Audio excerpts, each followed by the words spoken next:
Saudara, saya bersuka cita karena saya merasakan setiap kali kita doa 24 jam selalu Tuhan memberikan sesuatu hal yang baru. Sebenarnya saudara, yang baru yang Tuhan berikan itu bukan sekedar untuk saudara. Tapi selalu saya juga mendapatkan sesuatu hal yang baru. Karena firman Tuhan mengatakan, firman Tuhan itu seperti pedang yang bermata dua. Yang membabat habis akan setiap yang mendengar. Tapi membabat habis siapa yang menyampaikan. Amin. Jadi seringkali saya merasakan selalu menanti-nantikan apa yang Tuhan berikan. Sesuatu yang selalu baru. Dan hari ini, beberapa hari yang lalu pada saat saya terus berdoa, Tuhan hari ini kau akan menyampaikan apa? Hari ini kau mau melakukan sesuatu apa? Lalu tiba-tiba Tuhan memberikan sesuatu kepada saya tentang new season. Apa? Apa? Apa? Coba sebelah sana. Sebelah sini. Ya. Ya. Ya. Ya. Siapa yang mau menerima new season hari ini? Saudara, new season, sesuatu yang baru yang saudara dan saya akan dapatkan hari ini. Amin. Siap menerima sesuatu pada hari ini? Siap menyambar akan segala sesuatu yang Tuhan sediakan? Saya harap kita tidak ngantuk. Lihat apa yang Tuhan sedang sediakan di hadapan kita. Seperti seorang yang lapar banget dan di depan kita ada makanan yang menjadi favorit kita. Ya. Siap menerima, siap menjarah, siap menikmati sampai kita kenyang. Amin. Bukan sekedar nanti sesudah ini saudara boleh makan secara jasmani, tapi penuhkan dulu pada pagi hari ini. Sesuatu hal yang luar biasa yang Tuhan siapkan buat saudara. Amin. Saudara, sebetulnya bulan April itu adalah bulan new season. Kenapa saya katakan bahwa bulan ini adalah bulan new season? Karena ada perkara-perkara yang ajaib saudara. Ada perkara-perkara yang membuat kita katakan ini yang baru yang Tuhan sediakan buat kita. Ya, saudara. Kita tidak setiap kali ada pemilihan umum, betul? Nah, tanggal 17 April berapa hari lagi itu ada sesuatu yang baru sedang Tuhan adakan untuk Indonesia. Yaitu memasuki penggenapan janji Tuhan atas bangsa kita. Amin. Yang pertama ya. Beberapa hari lagi ada penggenapan yang terjadi buat bangsa kita. Bangsa kita akan masuk di dalam masa keemasan. Amin. Bangsa kita akan masuk dalam sesuatu masa di mana seluruh kegenapan janji Tuhan atas bangsa ini akan menjadi kenyataan.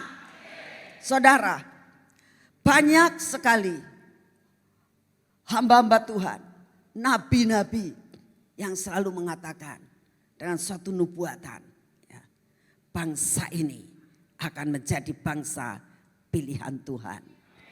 Bangsa ini akan menjadi suatu bangsa yang bisa memberi makan dunia. Kalau bangsa ini menjadi suatu bangsa yang bisa menjadi memberi makan dunia, siapa yang memberi makan kalau bukan seluruh penduduk Indonesia? Amin. Saudara termasuk penduduk Indonesia? Berarti saudara termasuk orang-orang yang bisa memberkati akan bangsa-bangsa. Amin. Nah, itu tanggal 17. Saudara, sebentar lagi kita akan menghadapi Jumat Agung. Betul? Betul?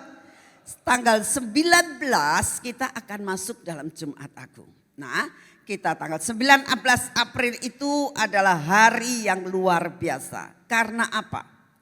Ada perpindahan daripada kematian kepada kehidupan. Amin. Tanggal 19 adalah titik di mana kita memperingati. Adalah hari yang sungguh amat sangat luar biasa. Karena apa? Kematian dikalahkan dengan kebangkitan. Amin. Segala sesuatu yang sudah mati dalam hidupmu, pengharapanmu mungkin mati. Ya. Karena banyak perkara yang kita hadapi saat-saat ini. Panas terik yang luar biasa. Banyak perkara yang menimpa silih berganti dalam hidup kita. Tapi saudara harus ingat. 19 April adalah hari yang luar biasa. Di mana ada kematian. Sebentar lagi ada kebangkitan. Ada sesuatu yang mau menjadi benih yang ditanam. Harus mati dan dia akan tumbuh kembali. Amin. Hal yang ketiga, kita melihat 21 April. Ya, saudara jangan ngomong ya itu hari hari Kartini. Bukan hari Kartini saja saudara. 21 April adalah hari kemenangan telak. 21 April adalah hari kemenangan telak. Apa? Ya. Kubur menjadi kosong. Ya. Kematian tidak dapat menguasai saudara lagi. Amin. Kematian tidak bisa menguasai saudara lagi.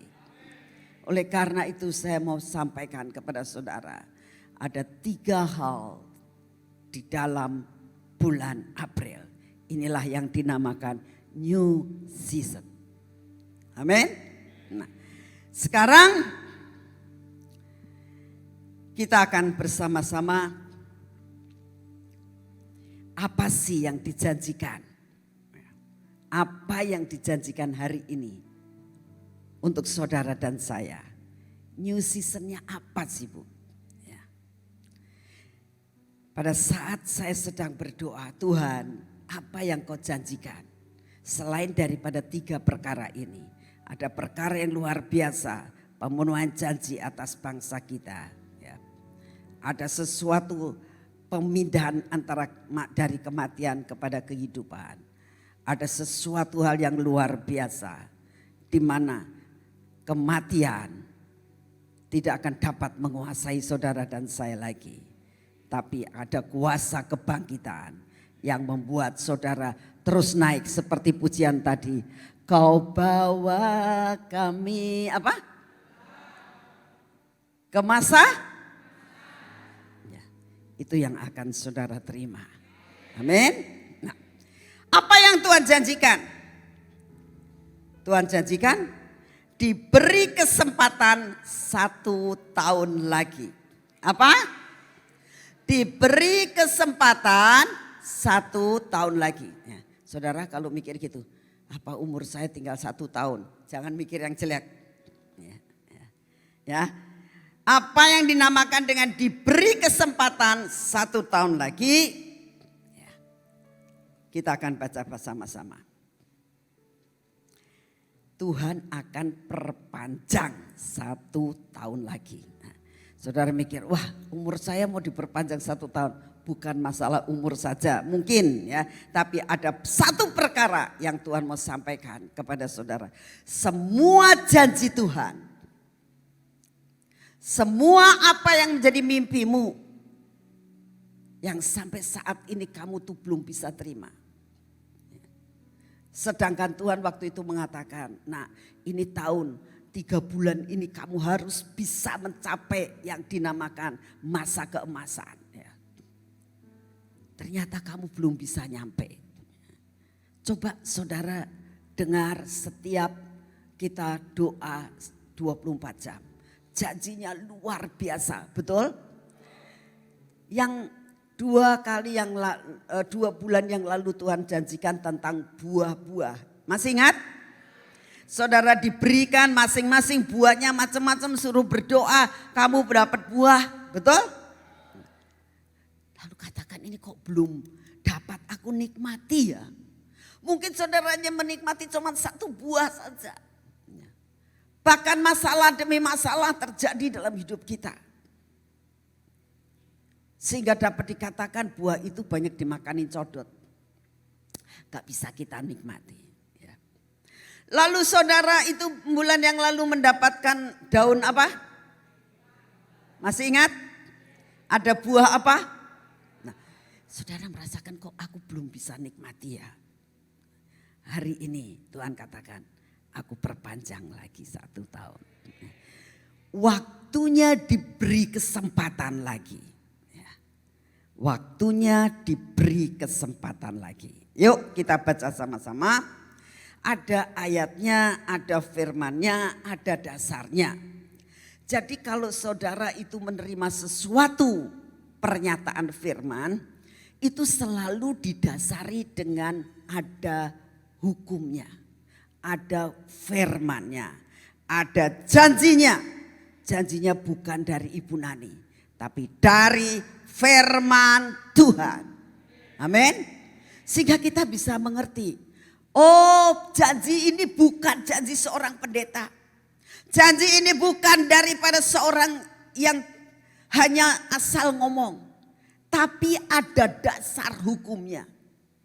Kita baca sama-sama di dalam Lukas pasal ke-13. Kita mulai ayat yang ke-6. Lalu Yesus mengatakan perumpamaan ini. Ini Tuhan Yesus loh yang ngajar sendiri ya. Seorang mempunyai pohon ara yang tumbuh di kebun anggurnya. Sampai di sini. Ya. Ada seseorang yang punya pohon ara. Berarti orang itu nanam pohon ara enggak? Tidak mungkin pohon ara itu tumbuh sendiri kalau tidak ditanam. Betul? Nah, lalu dikatakan seorang ini mempunyai pohon ara yang tumbuh di kebun anggurnya. Aneh. Aneh. Biasanya seseorang pengusaha kebun anggur itu tidak pernah menanam pohon ara bersama-sama dengan pohon anggur. Karena pohon ara dan pohon anggur itu mempunyai sesuatu sifat yang sangat berbeda. Ya. Dan cara perawatannya pun sangat berbeda. Tetapi anehnya si pemilik kebun anggur ini, dia punya kebun anggur banyak sekali, satu kebun. Kok tiba-tiba dikatakan dia menanam pohon ara di tengah-tengahnya kebun anggur itu. Aneh. Cara perawatannya sangat berbeda. Tapi anehnya bahwa pohon ara dirawat seperti dia merawat pohon anggur. Bukan tidak dirawat, dirawat, disiram, sama-sama disiram. Dia mempunyai sesuatu hal yang luar biasa. Lalu dikatakan, dan pemilik kebun anggur itu datang untuk mencari buah pada pohon itu. Tetapi ia tidak menemukannya. Lalu ia berkata kepada pengurus kebun anggur itu, sudah 3 tahun aku datang mencari buah pada pohon ara ini dan aku tidak dapat menemukannya. Tebanglah pohon itu. Untuk apa ia hidup di tanah ini dengan percuma. Saudara tangkap apa maksud daripada Tuhan ini. Saudara tahu siapa sih kebun anggur itu? Kita baca di dalam Yesaya 5 ayat yang ke-7. Firman Tuhan mengatakan begini. Sebab kebun anggur Tuhan semesta alam ialah kaum Israel. Kalau Tuhan memberikan suatu perumpamaan, Tuhan itu punya maksud. Tuhan itu punya rencana yang luar biasa. Jadi saudara harus tahu bahwa saudara dan saya dalam hidup saudara, begitu sampai saudara ada di dalam dunia ini, itu Tuhan punya rencana. Amin. Ada blueprint dalam hidupmu. Ya. Nah, sekarang dikatakan bahwa Tuhan itu mempunyai pohon anggur. Dan dikatakan kebun anggur itu adalah umat pilihannya. Betul? Lalu saudara akan mengatakan, kenapa sih kok seolah-olah pilih kasih? Oh, Tuhan tidak pilih kasih. Tuhan berdiri di atas perjanjiannya dengan Abraham. Sampai dengan keturunanmu.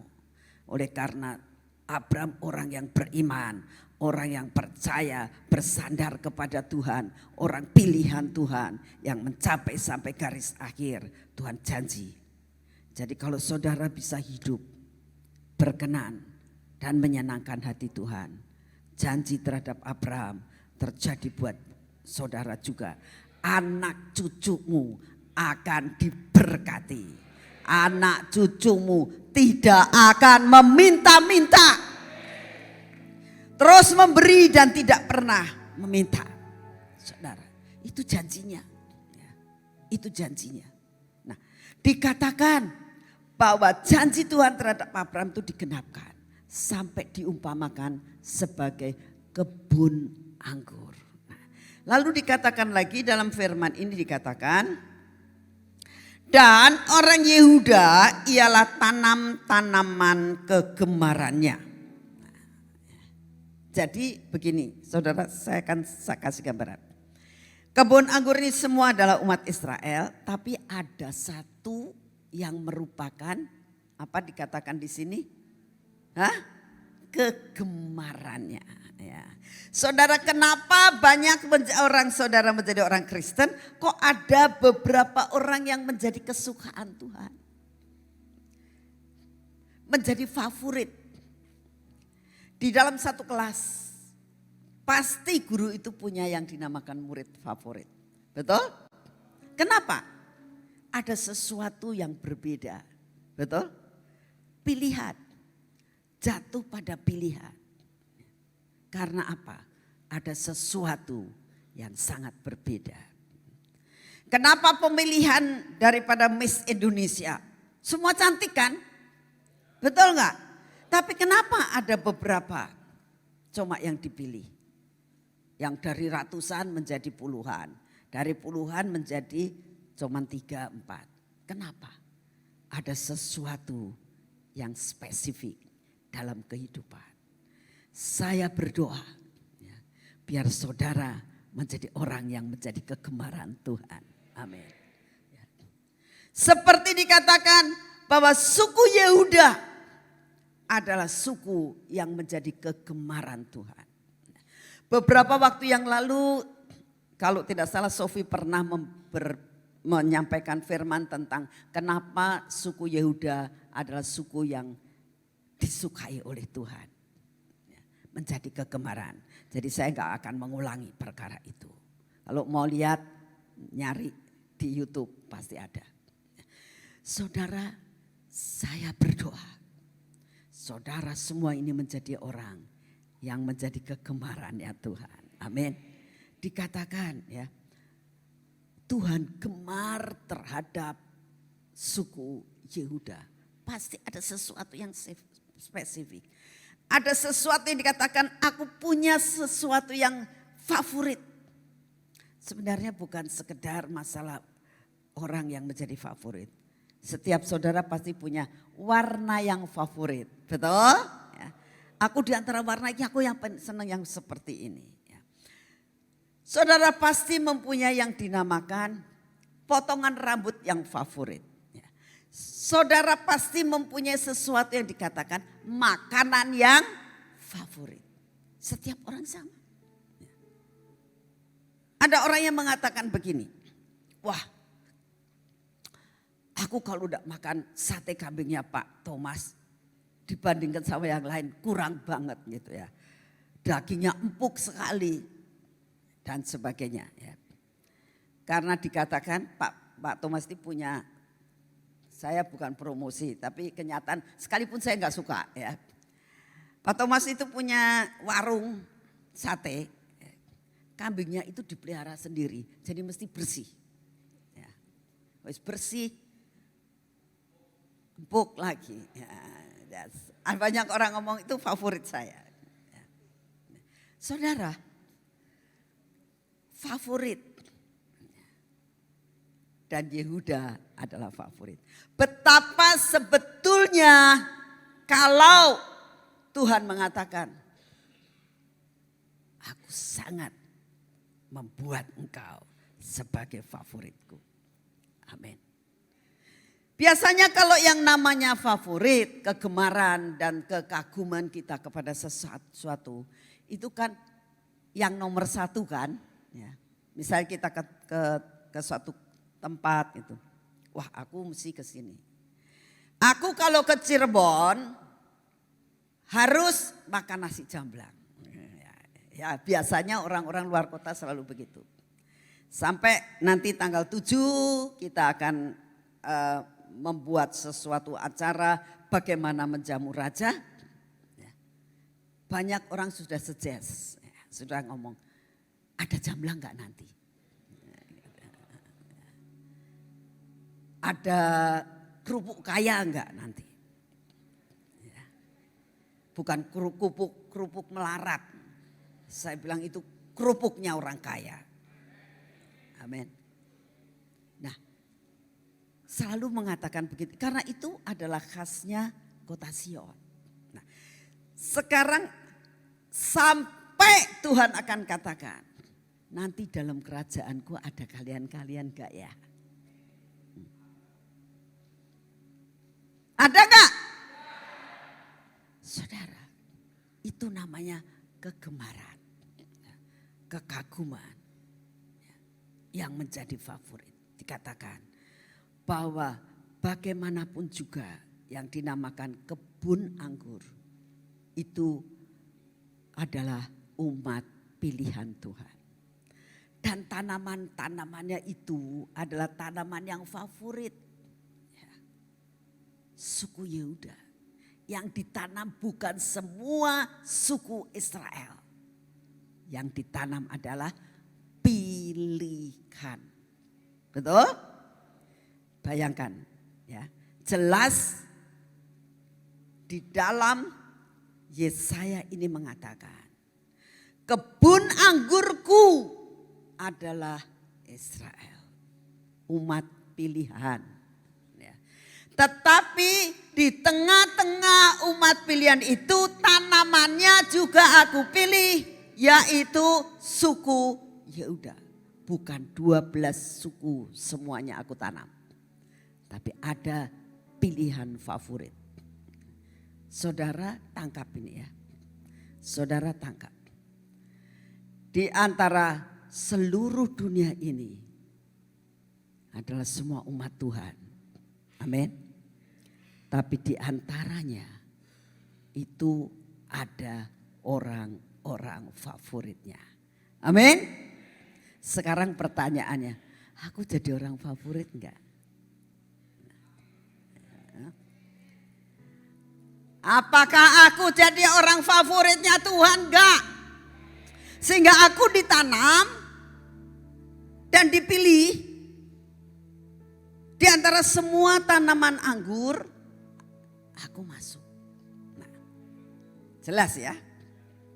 Lalu dikatakan ada pohon ara ditanam di situ. Ngapain? Kan sudah ada favorit. Sudah ada suku pilihan. Sudah ada bangsa pilihan. Kenapa? Lain jenis. Semuanya berbeda. Anggur itu agak merambat. Pohon ara gede, batangnya besar. Nyesek-nyesekin sebetulnya. Betul? Bayangkan ya, ada kebun anggur itu merambat. Dan itu ada yang mereka itu dibuat sedemikian rupa sampai ada galang-galangnya. Setiap kali kalau saudara lihat kebun anggur, suatu saat saya pernah pergi ke tempat pabrik anggur baik di mana di Indonesia maupun di luar negeri, itu begitu ya. Ada galang-galangnya dan ada cagak-cagaknya gitu. Nah, pohon anggur itu merambat. Dan kita bisa melihat anggur-anggurnya itu semuanya berbuah. Dipelihara dengan baik. Tapi pohon ara itu besar. Batangnya paling tidak segini sampai sebesar. Apalagi pohon ara yang dinaikin oleh Sakius. Besar banget. Jadi beda banget antara pohon ara dengan kenapa pemilik kebun itu menanam pohon ara, dikatakan dia punya pohon ara, berarti itu miliknya bukan? Ditanam di situ. Siapa sih pohon ara itu? Saudara dan saya sebetulnya. Yang tidak termasuk di dalam bangsa pilihan. Tapi karena belas kasihan Tuhan. Karena saudara dan saya itu mau terima Yesus sebagai juru selamat. Karena saudara dan saya itu adalah orang pilihan Tuhan di luar daripada bangsa pilihan. Atau suku favorit diambil saudara. Lalu ditanam di tengah-tengah pohon anggur.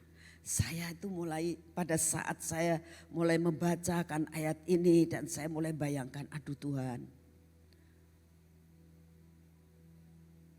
Kok begitu sayangnya Engkau buat kami. Sekalipun itu nyesekin.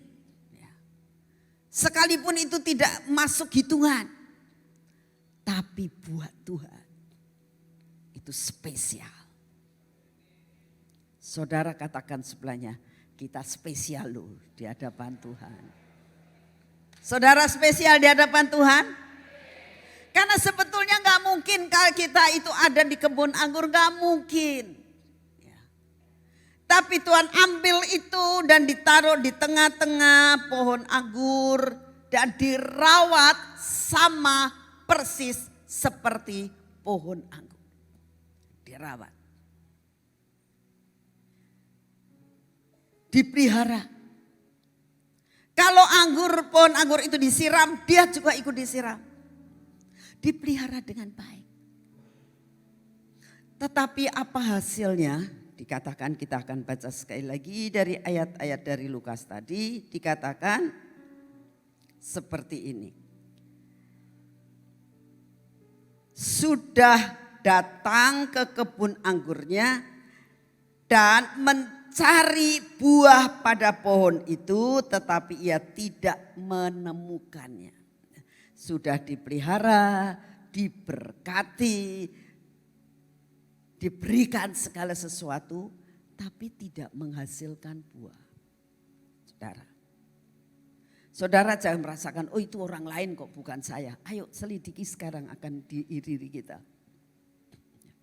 Adakah kita ini adalah pohon ara yang sudah diberi sesuatu hak prioritas ya, untuk ditanam bersama-sama dan dipelihara bersama-sama dengan milik pusaka Tuhan, dengan buah tanaman favoritnya Tuhan. Sama, tidak pernah Tuhan bedakan antara pohon anggur dengan pohon ara, sama. Punya hak yang sama, punya dipelihara yang sama. Semua mendapatkan hak yang sama. Sekalipun saudara bukan merupakan sesuatu hal yang favorit. Itu anugerah yang luar biasa, betul? Itu anugerah yang spesial buat saudara dan saya. Tapi ternyata pohon ara itu tidak berbuah. Belum bisa menyenangkan hati pemiliknya. Belum bisa menyenangkan hati pemiliknya. Lalu berkatalah ia kepada pengurus kebun anggur itu, "Sudah 3 tahun aku datang mencari buah pada pohon ara ini dan aku tidak menemukannya. Tebanglah pohon ini, untuk apa ia hidup di tanah ini dengan percuma."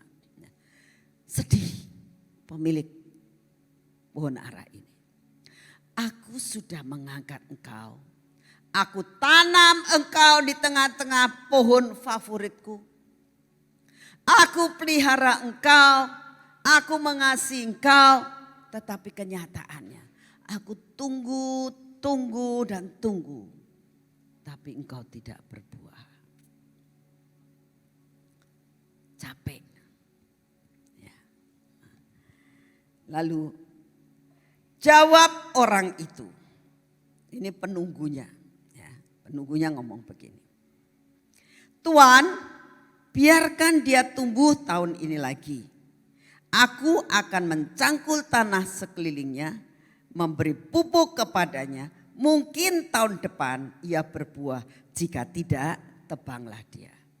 Oleh karena itu judulnya New Season ini, masih ada kesempatan perpanjangan 1 tahun lagi. Masih ditunggu sama Tuhan. Ayo berbuah sampai kamu bisa menikmati akan buah yang Tuhan sediakan buat saudara dan saya. Sampai semuanya dikatakan tidak ada kekurangan lagi dalam hidupmu. Tidak ada yang dikatakan kemiskinan lagi.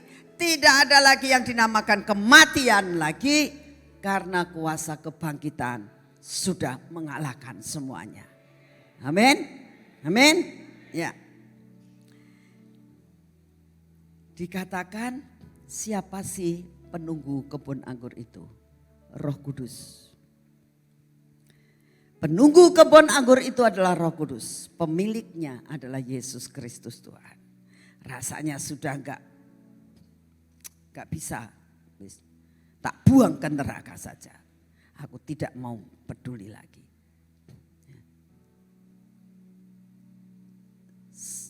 Kalau sudah yang dinamakan favor Tuhan pergi, itu sangat berbahaya. Saudara tahu Saul, Raja Saul, berkali-kali dia tidak mau taat sama Tuhan, tidak bisa berbuah. Lalu apa yang terjadi? Tuhan katakan, "Tak potong kamu." Samuel sedih. Aduh, dia cinta banget sama Saul. Lalu dikatakan dia selalu minta dan minta dan minta. Kalau bisa jangan si Tuhan. Tuhan katakan, "Mengapa engkau masih mencintai orang yang aku sudah tidak mau lagi?" Itu favornya sudah hilang. Saya berdoa saudara, jangan sampai favor Tuhan undur daripadamu. Ayo belajar, dikatakan masih ada kesempatan. Aku mau berbuah. Katakan sebelahnya, masih ada kesempatan. Ayo berbuah. Amin. Ya. Saudara, ada 3 perkara yang kita akan belajar hari ini. Yaitu masa-masa dicangkul, masa-masa dipupuk. Dikatakan begini, kamu ngasih pupuk terlalu banyak, pohonnya mati. Ini pengalaman yang saya alami. Beberapa waktu yang lalu, saya sudah menanti-nantikan mau mencangkok pohon kelengkeng. Sampai waktunya tiba, oh sudah mulai berakar. Lalu dipindahkanlah cangkokan itu ke rumah saya. Dengan pengharapan, karena saya melihat daripada pohon kelengkeng itu, buahnya indah, bagus, gede-gede, ya, enak dan manis. Saya harap cangkokannya juga mengalami seperti itu. pada saat sudah ditanam kok mati, saudara. Saya berpikir kan sudah berakar kok mati. Apa saya enggak pelihara-pelihara? Tiap hari disiram. Ternyata apa? Pupuknya kebanyakan. Panas ceritanya. Bikin akarnya mati karena kebanyakan pupuk. Jadi untuk mengenai masalah pupuk, mengenai masalah dicangkul itu ada aturannya. Amin. Nah, saudara, sekarang ini persilahkan. Persilahkan Roh Kudus kerja dalam hidupmu. Sampai katakan, Tuhan, aku ini pohon ara yang belum bisa menikmati akan buahnya. Apalagi menikmati sendiri. Memberikan kepada orang lain pun belum bisa aku. Aku siap untuk kau cangkul. Siap dicangkul? Siap dicangkul? Saudara, dicangkul itu sebetulnya tanah ini kalau dicangkul sakit. Betul? Tanah ini berbicara akan kedaginganmu. Karena firman Tuhan mengatakan tubuhmu dibentuk dari debu dan tanah. Betul? Tubuh.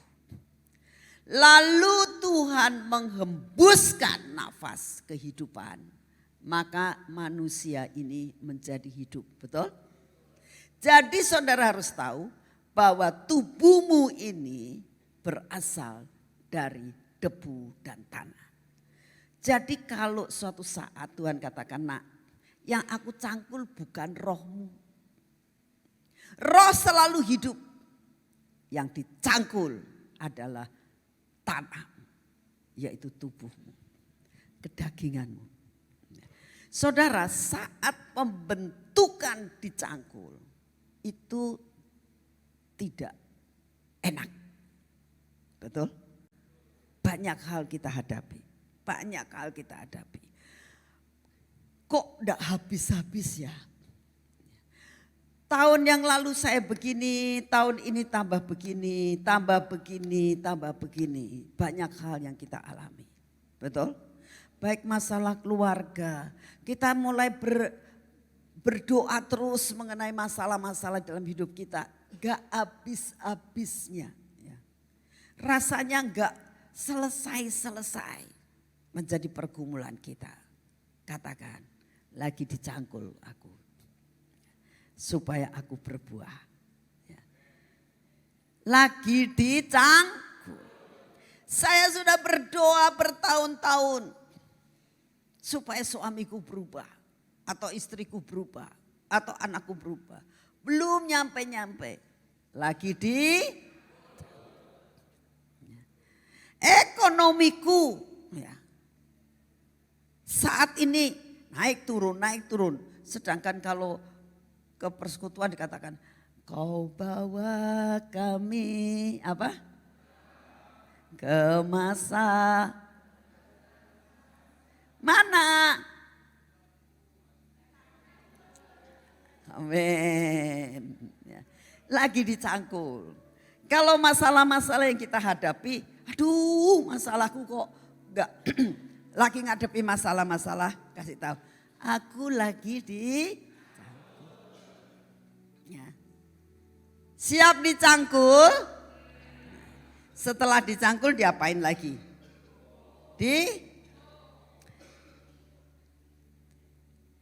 Pupuk.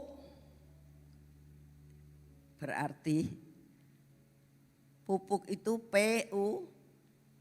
P-U-K. Pup. Saudara tahu pup? Pup itu wangi atau bacin? Bau. Pup. Anak kecil ya kalau ngomong mama pup. Saudara tahu enggak? Pupuk itu dari apa sih? Hah? Dari pup. Betul? Makanya dinamai pupuk. Pupuk. Belum pernah ngerti ya kenapa kok namanya pupuk gitu. Ini memangnya dari pup. Bener nggak? Dari pup, saudara. Baunya bacin, tapi kok bisa berguna ya? Apa artinya? Banyak hal yang kamu akan hadapi selain dicangkul. Ya. Kamu akan dikasih pup. Op. Pup. Op. Pup. Saudara, tapi bisa bikin subur. Betul? Iya kan?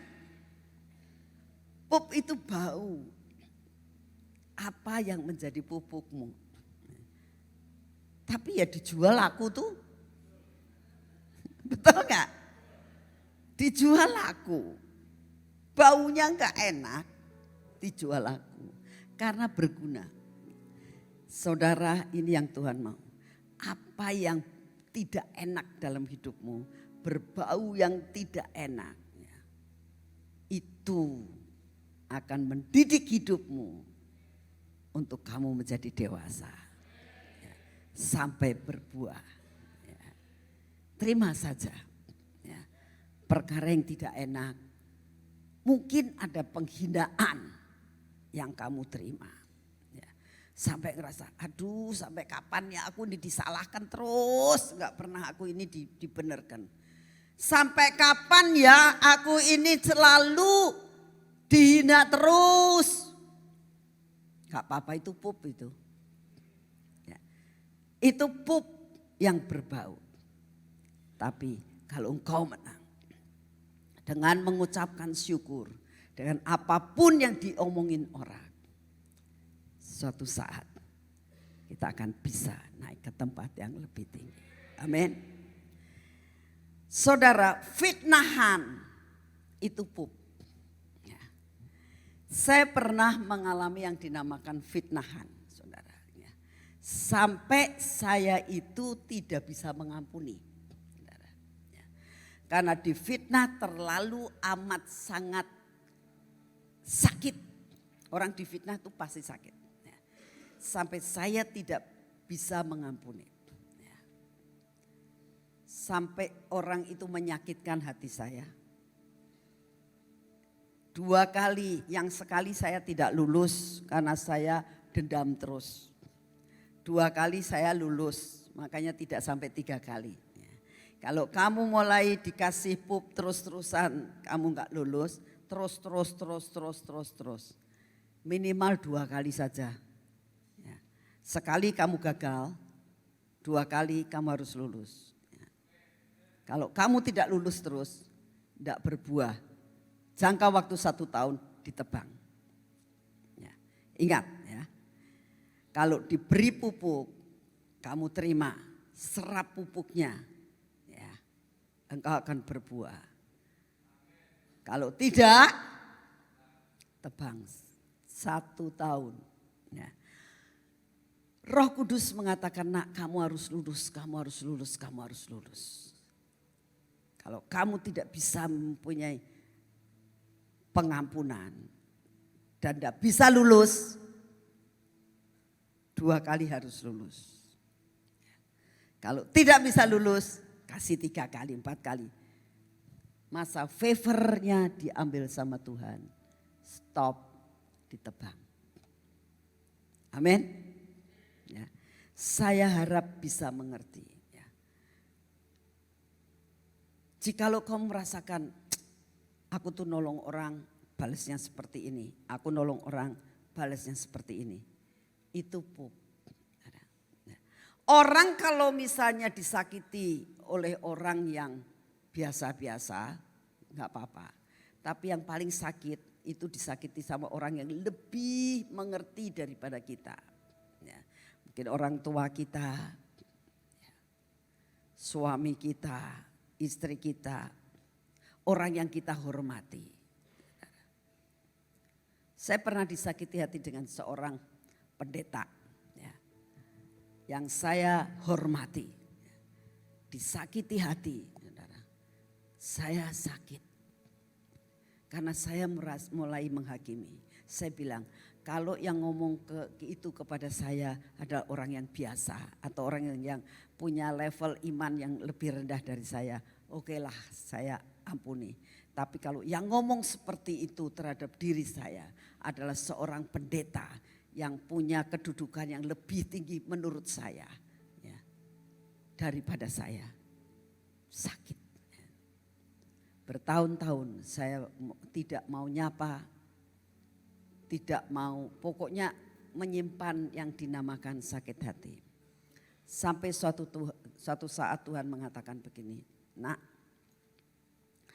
kalau kamu tidak bisa mengampuni, kamu gak bisa jadi muridku. Saya bilang, Tuhan, saya gak berbuat, saya tidak melakukan sesuatu, kok saya dituduh seperti itu. Dan perkataannya sangat menusuk hati. Saya tidak perlu cerita orang itu ngomong apa, karena saya sudah melupakan. Tapi sekali lagi Tuhan katakan, kalau engkau tidak bisa melepaskan pengampunan, engkau tidak jadi muridku. Itulah yang membuat saya katakan, Tuhan, susah untuk melakukan hal itu. Tapi saya mengatakan, saya mau Tuhan, saya mau. Sekalipun susah tapi saya mau. Saya barengi dengan doa puasa. Saya puasa, saya matikan terus menerus semua. Saya cabut terus menerus, saya doa dan doa dan doa. Sebab kalau saudara cuma doa, ya Tuhan aku lepaskan pengampunan, bohong. Bisa mulut ngomong, hati yang mengerti adalah Tuhan. Nah, sampai semua dilepaskan semuanya. Dan setelah itu Tuhan mengatakan, cukup, kamu sudah berdamai dengan dia. Saudara, sesudah itu saya merasakan saya bisa berdamai dengan pendeta itu. Saya bisa memberi berkat kepada pendeta itu dengan hati yang sungguh-sungguh. Sejak saat itu Tuhan katakan, kamu lulus yang kedua. Saudara, tidak mudah. Tapi Tuhan katakan, itu pupuk supaya kamu bertumbuh. Amin. Ayo jalani akan hal itu. Masa-masa yang dinamakan pencangkulan dan pemupukan itu tidaklah mudah. Sekarang yang kedua. Masuk masa kuasa kebangkitan. Saudara tahu, pada waktu saya hari-hari ini juga lagi baca tentang masa-masa kesengsaraan Tuhan. Pada saat saya baca ayat Alkitab dan dikatakan, saat itu Tuhan ditampar, diejek dan dikatakan seperti ini. Matanya ditutup, ditampar dan dikatakan begini. Coba tebak siapa yang memukul kamu. Saudara, saat saya baca itu hati saya kok ikut panas saudara. Aneh ya. Saya bilang Tuhan berarti hatiku gini belum beres nih. Kurang ajar banget itu manusia itu. Diludahi. Aduh. Saya sampai mengatakan Tuhan, benar-benar engkau dicangkul, benar-benar engkau itu benar-benar dipukul, engkau benar-benar dipupuk Tuhan. Sampai diludahi. Tidak sepatah kata keluar dari mulutnya. Bahkan saat di kayu salib dikatakan ampuni mereka. Karena mereka tidak tahu apa yang diperbuatnya. Saudara, yang seperti itu. Yang seperti itu yang akan menerima kuasa kebangkitan. Yesus melakukan itu semuanya. Sampai garis akhir. Yang sebentar lagi kita akan rayakan bersama-sama. Masa kesengsaraan Tuhan. Jumat Agung sudah ada di depan kita. Kita bisa merasakan betapa penderitaan demi penderitaan. Oleh karena itu saya mau sampaikan kepada saudara. Selama engkau mengalami masa-masa dipupuk dan dicangkul, katakan, Tuhan, tidak seberapa dibandingkan dengan engkau. Tidak seberapa pendidikanmu dibandingkan dengan apa yang engkau lakukan. Dan engkau alami. Suatu saat saya sedang berdoa dan pas pembacaan Alkitab saya sampai di Yehezkiel. Pada waktu pembacaan itu saya bilang, aduh Tuhan, pupuknya Yehezkiel luar biasa. Tolong sih Tuhan, aku gak mau sampai seperti itu. Didik aku jangan sampai seperti kau mendidik aku seperti Yehezkiel. Masih milih saudara. Karena dikatakan kamu harus puasa, tidur miring sebelah kiri. Sudah, miring sebelah kanan. Makan diatur. Dan dikatakan makananmu kau bakar dengan pupmu sendiri. Aduh, betul pernah baca itu? Pernah baca? Yang belum baca nanti baca ya. Berarti belum pol baca kamu. Sesudah itu kata, Tuhan gak pernah aku memakan yang najis. Katanya. Lalu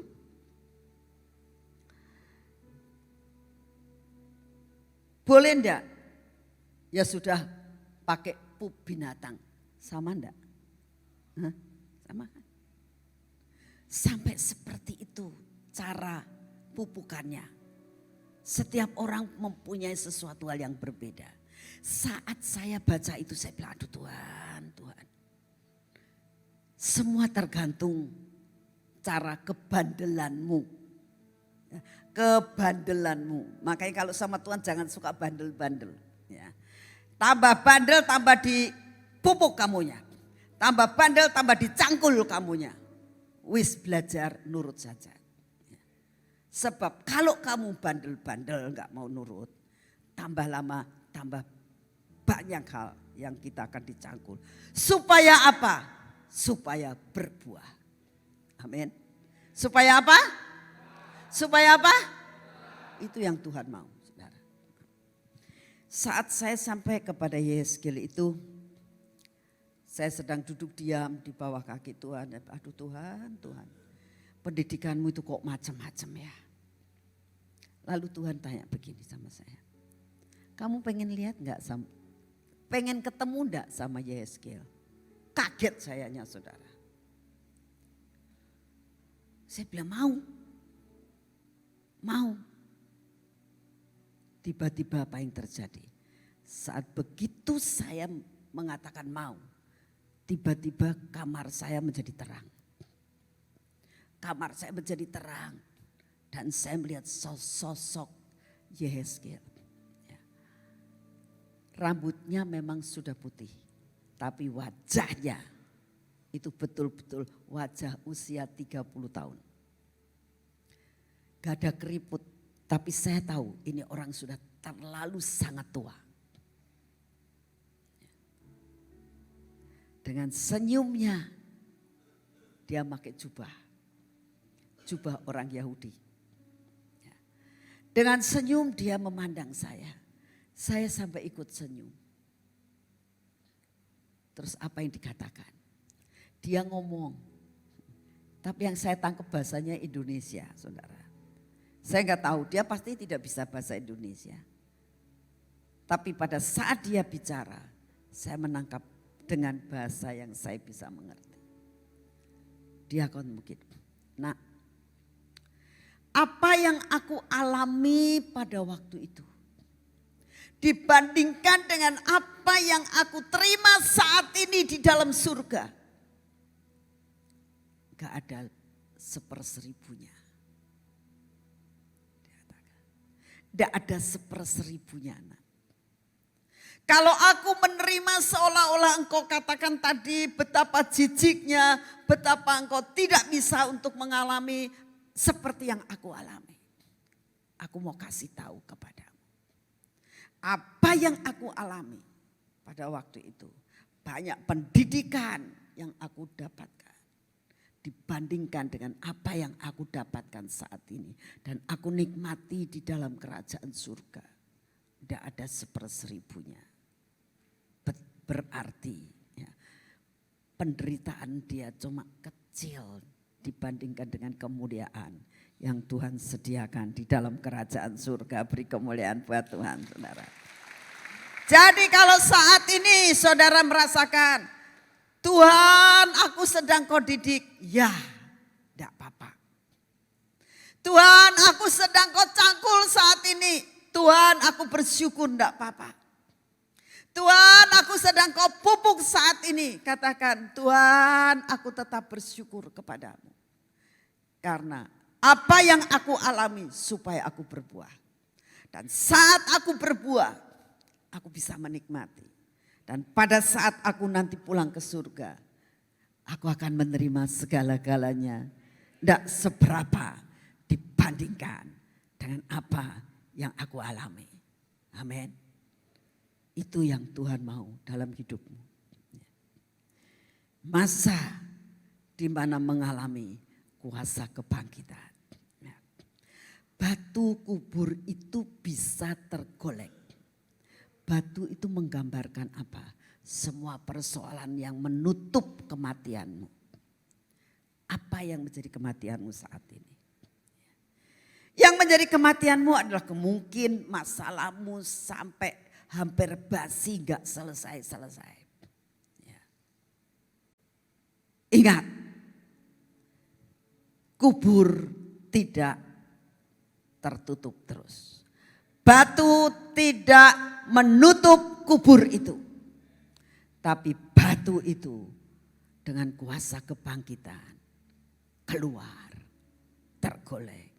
Dalam jangka waktu 3 hari. Angka 3 adalah angka yang sangat luar biasa.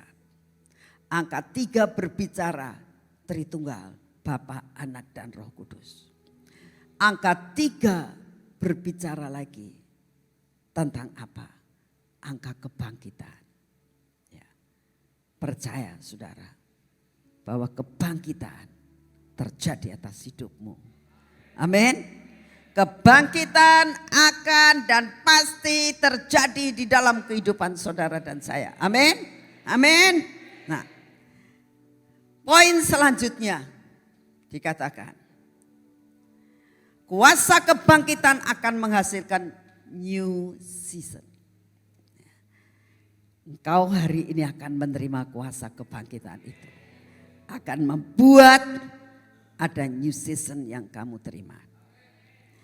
30 kali ganda berbuahnya.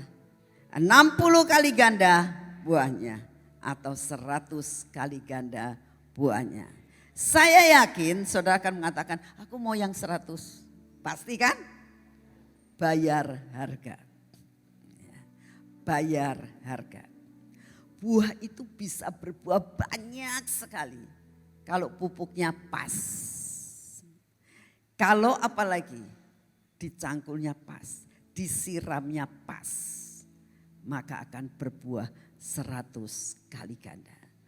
Hari ini yang dijanjikan Tuhan adalah kuasa kebangkitan membuat saudara mengalami 30 kali ganda, 60 kali ganda, 100 kali ganda. Saudara rindu akan hal ini? Yuk kita maju ke depan.